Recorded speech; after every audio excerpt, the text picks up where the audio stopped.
Hello बच्चों,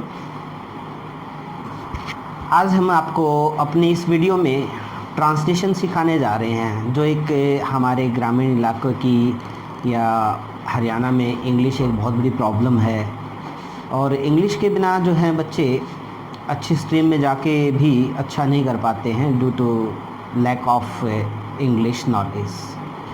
तो हम ट्रांसलेशन स्टार्ट कर रहे हैं और इसमें हम ट्रांसलेशन के साथ साथ आपको कुछ टेंस का नॉलेज है वो बताएंगे कि भी इंग्लिश कैसे बनाते हैं। इंग्लिश कैसे बनाते हैं, देखिए हमारे सामने कुछ लाइन्स हैं, देखिएगा आप इनको पढ़िएगा। भारतवर्ष में बहुत से महान व्यक्ति उत्पन्न हुए हैं, ये उत्पन्न है भारतवर्ष में। देखिए क्या है कि फ्रेज़ है, आप पहले थोड़ा सा फ्रेजेस बनाना सीखिए। जैसे भारतवर्ष है, इसका फ्रेज़ कैसे बनेगा, इन इंडिया। मैं थोड़ा सा यहाँ पे आपको इनकी फ्रेजेस लिख देता हूँ, इन इंडिया। अब बात आती है आपकी बहुत से। बहुत से का मतलब क्या होता है, मैनी। यहाँ आपको से की इंग्लिश नहीं लेनी है, बहुत से जो है ये कंप्लीट जो है इसमें मैनी आ गया। नेक्स्ट वर्ड है आपका महान। तो महान जो है वो क्या होता है, ग्रेट। व्यक्ति, व्यक्ति जो है आप इसको मैन भी लिख सकते हैं, आप इनको पर्सन भी लिख सकते हैं, एज यू विश। ये जो है व्यक्ति उत्पन्न हुए हैं, हुए हैं। तो यहाँ पे उत्पन्न हुए का मतलब क्या है, जन्म लिया है। तो अब हम पूरे सेंटेंस में सबसे पहले हम इसमें टेंस को ढूंढने की कोशिश करते हैं कि इसमें आपका टेंस कौन सा है। देखिए काम हुआ है, तो काम हुआ है तो ये कौन सा है, टेंस है, ये है आपका प्रेजेंट परफेक्ट टेंस।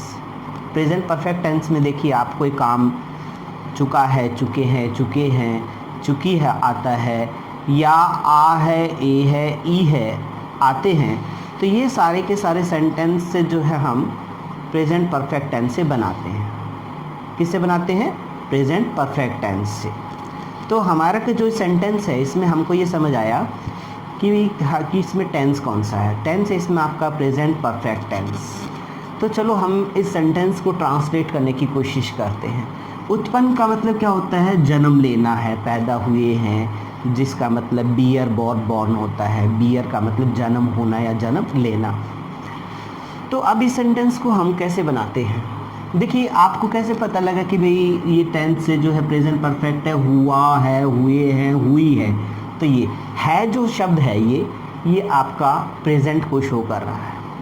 कोई काम हो चुका है, जन्म ले चुके हैं, तो ये आपका प्रेजेंट परफेक्ट टेंस होगा। चुका है, चुके हैं, चुकी है। तो ये आपका चुका है, चुके हैं, चुकी हैं, तो ये आपका कौन सा टेंस बना, प्रेजेंट परफेक्ट टेंस। तो अब हम इसको जो है बनाते हैं सेंटेंस। देखिए इसमें हम पूरा सेंटेंस कैसे बनाएंगे, आप देखिए ध्यान से इसको समझिए। अब देखिए मैनी ग्रेट, आप यहाँ पे मैन भी लिख सकते हैं, लेकिन मैन आपको कौन सा लिखना पड़ेगा, MEN वाला। क्यों लिखना पड़ेगा, हुए हैं ये बहुत ज़्यादा हैं। आप इसकी जगह पर्सन्स भी लिख सकते हैं।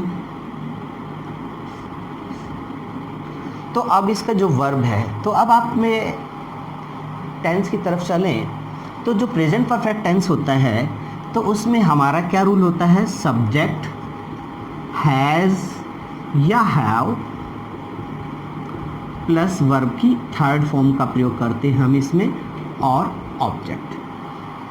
सब्जेक्ट सिंगुलर सब्जेक्ट होगा तो हम हैज़ का प्रयोग करेंगे, और यदि सब्जेक्ट हमारा प्लूरल होगा तो हम उसमें हैव का प्रयोग करेंगे। और वर्ब हमेशा परफेक्ट टेंस कोई भी क्यों ना हो, चाहे प्रेजेंट का हो, चाहे आपका पास्ट का हो, चाहे आपका फ्यूचर का हो, सभी में हम जो है वर्ब की थर्ड फॉर्म का ही प्रयोग करते हैं। किसका प्रयोग करते हैं, वर्ब की थर्ड फॉर्म का ही प्रयोग करते हैं। तो देखिए ये हमारा मैनी ग्रेट मैन या पर्सन्स, ये तो आपका सब्जेक्ट हो गया। अब ये सब्जेक्ट हमारा क्या है, प्लूरल। तो हमें इसमें यहाँ पे हैव का प्रयोग करना है। हैव, मैनी ग्रेट मैन या पर्सन्स हैव। अब बियर है, बियर जो मैंने अभी आपको बताया कि बियर जो होता है उसका मतलब होता है जन्म लेना, और बियर बॉर बॉर्न, तो ये इसकी थर्ड फॉर्म क्या होगी? बॉर्न। मैनी ग्रेट मैन या persons have born in India. कितना आसान है, तो आप भी इसी तरह से बना सकते हैं। अब चलते हैं हम अपने नेक्स्ट सेंटेंस में। उनमें से एक, अब आप क्या है, उनमें से एक को क्या लिखेंगे? One of them.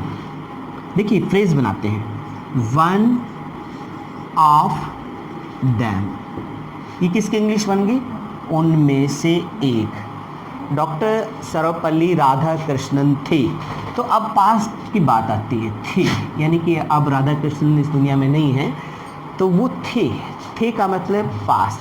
तो इसमें हमें ये समझने की कोशिश करना है कि भाई ये कोई जो है टेंस नहीं है, इसमें use of is am are या वाज वर जो हैज़ हैव होता है उसका प्रयोग हुआ है।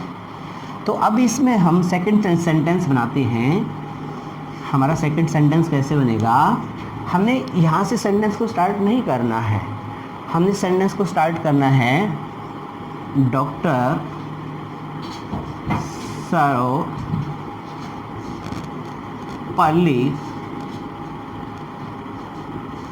राधा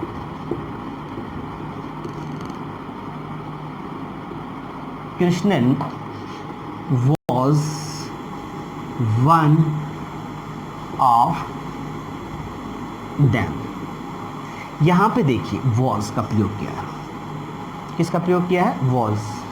आपने बच्चों फॉर्म्स ऑफ बी सुना होगा, आपने पढ़ा होगा। फॉर्म्स ऑफ बी क्या होते हैं? फॉर्म्स ऑफ बी होते हैं हमारे forms of be. Forms of be होता है हमारा इज, एम, आर। ये सब हम किस में यूज़ करते हैं? हम प्रेजेंट में यूज़ करते हैं। और वॉज वर का जो हम यूज़ करते हैं पास्ट के लिए। मैं इनके सामने लिख देता हूँ, ये हमारा पास्ट के लिए है, ये हमारा प्रेजेंट के लिए। Is, am, are present, was were का प्रयोग हम पास्ट के लिए करते हैं। तो आपने सेकंड सेंटेंस देखा, उनमें से एक, इसकी इंग्लिश कैसे बनाएंगे हम? One of dam. देखिए सेंटेंस हमने सब्जेक्ट को ढूंढना है। Doctor Sarvepalli Radhakrishnan was one of dam. समझ आया आपको? अब देखिए हम चलते हैं अपने सेंटेंस नंबर 3 पे। हमारा सेंटेंस नंबर 3 जो है वो इस पैसेज का क्या कह रहा है? सेंटेंस कह रहा है वे एक महान शिक्षक तथा दार्शनिक थे। शिक्षक कौन होता है? टीचर। दार्शनिक कौन होता है? फिलोसोफर। दार्शनिक कौन होता है? फिलोसोफर। और शिक्षक कौन होता है? टीचर। वे शब्द जो हमने यूज़ किया है, वे शब्द जो है हम हिंदी में किसी के रेस्पेक्ट के लिए यूज़ करते हैं, लेकिन वे के लिए इंग्लिश में जो है वो ही है या शी ही है, वो सिंगुलर ही यूज़ होगा। तो यहाँ पे वो क्योंकि मेल थे, फीमेल नहीं थे, तो हम इसमें लिखेंगे ही। देखिए अब यहाँ पे बात आती है टेंस की, थे, तो यहाँ भी कोई टेंस जो है इसमें यूज़ ऑफ वही आपकी फॉर्म्स ऑफ बी का बात आती है, इसमें आपका वाज वर का प्रयोग हुआ है। तो ही जो है वो सिंगुलर है, ही वॉज, वो थे क्या? एक महान, ही वॉज, ए के लिए ए, ग्रेट टीचर, शिक्षक क्या होता है? टीचर। एंड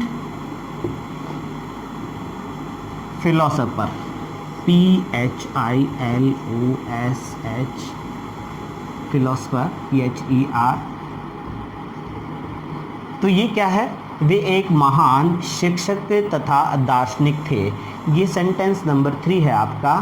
तो ये जो हम आज आपको पैसे सिखा रहे हैं, तो इसमें आप थोड़ा सा समझने की कोशिश करिए।